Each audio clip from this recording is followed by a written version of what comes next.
Household Tales by Brothers Grimm, by Jakob Grimm and Wilhelm Grimm. Translated by Margaret Hunt. Number 22. The Riddle.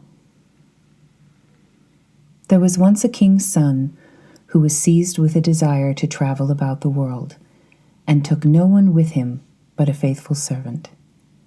One day he came to a great forest, and when darkness overtook him, he could find no shelter, and knew not where to pass the night. Then he saw a girl who was going towards a small house, and when he came nearer, he saw that the maiden was young and beautiful. He spoke to her and said, "Dear child, can I and my servant find shelter for the night in the little house?" "Oh, yes," said the girl in a sad voice. "That you certainly can, but I do not advise you to venture it. Do not go in." "Why not?" asked the king's son. The maiden sighed and said, "My stepmother practices wicked arts. She is ill-disposed toward strangers." Then he saw very well that he had come to the house of a witch, but it was dark, and he could not go further, and also was not afraid. He entered. The old woman was sitting in an armchair by the fire, and looked at the stranger with her red eyes.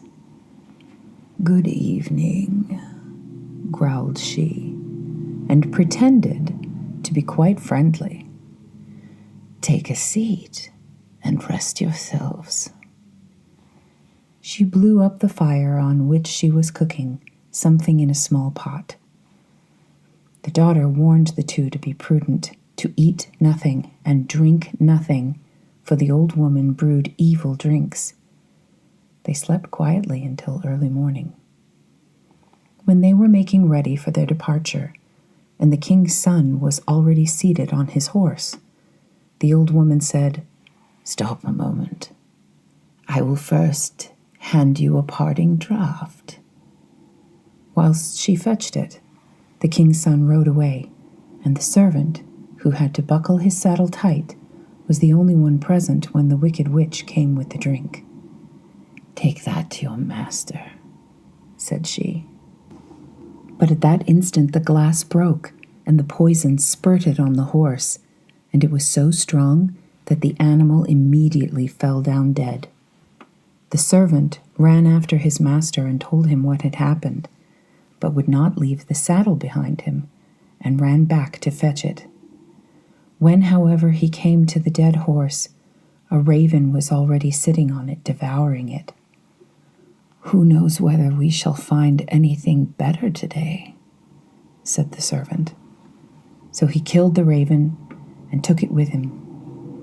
And now they journeyed onwards into the forest the whole day, but could not get out of it. By nightfall they found an inn and entered it. The servant gave the raven to the innkeeper to make ready for supper. They had, however, stumbled on a den of murderers, and during the darkness 12 of these came, intending to kill the strangers and rob them. Before they set about this work, they sat down to supper, and the innkeeper and the witch sat down with them, and together they ate a dish of soup in which was cut up the flesh of the raven. Hardly, however, had they swallowed a couple of mouthfuls before they all fell down dead, for the raven had communicated to them the poison from the horseflesh. There was no one else left in the house but the innkeeper's daughter, who was honest and had taken no part in their godless deeds. She opened all doors to the stranger and showed him the heaped-up treasures. But the king's son said she might keep everything. He would have none of it, and rode onwards with his servant. After they had traveled about for a long time, they came to a town in which was a beautiful but proud princess, who had caused it to be proclaimed that whosoever should set her a riddle which she could not guess, that man should be her husband, but if she guessed it, his head must be cut off. She had 3 days to guess it in, but was so clever that she always found the answer to the riddle given her before the appointed time. 9 suitors had already perished in this manner when the king's son arrived, and blinded by her great beauty, was willing to stake his life for it. Then he went to her and laid his riddle before her. "What is this?" said he. "One slew none, and yet slew 12. She did not know what that was. She thought and thought, but she could not find out. She opened her riddle books, but it was not in them. In short, her wisdom was at an end.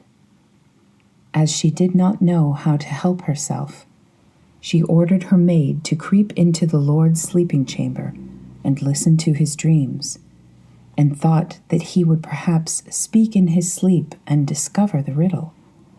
But the clever servant had placed himself in the bed instead of his master, and when the maid came there, he tore off from her the mantle in which she had wrapped herself and chased her out with rods.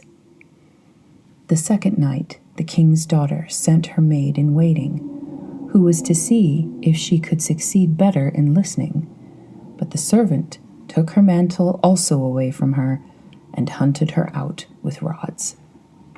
Now the master believed himself safe for the third night, and lay down in his own bed.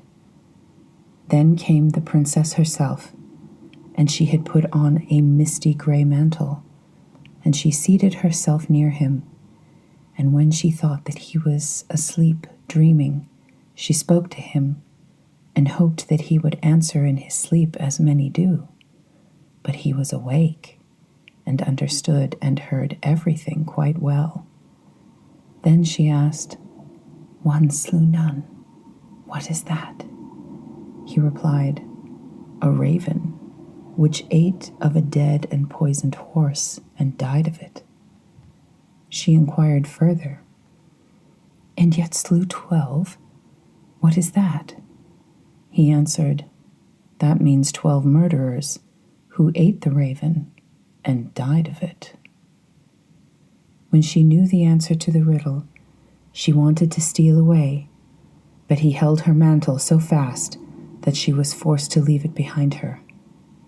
Next morning, the king's daughter announced that she had guessed the riddle and sent for the 12 judges and expounded it before them. But the youth begged for a hearing and said, "She stole into my room in the night and questioned me. Otherwise, she could not have discovered it." The judges said, "Bring us a proof of this." Then were the 3 mantles brought thither by the servant, and when the judges saw the misty gray one, which the king's daughter usually wore, they said, "Let the mantle be embroidered with gold and silver, and then it will be your wedding mantle."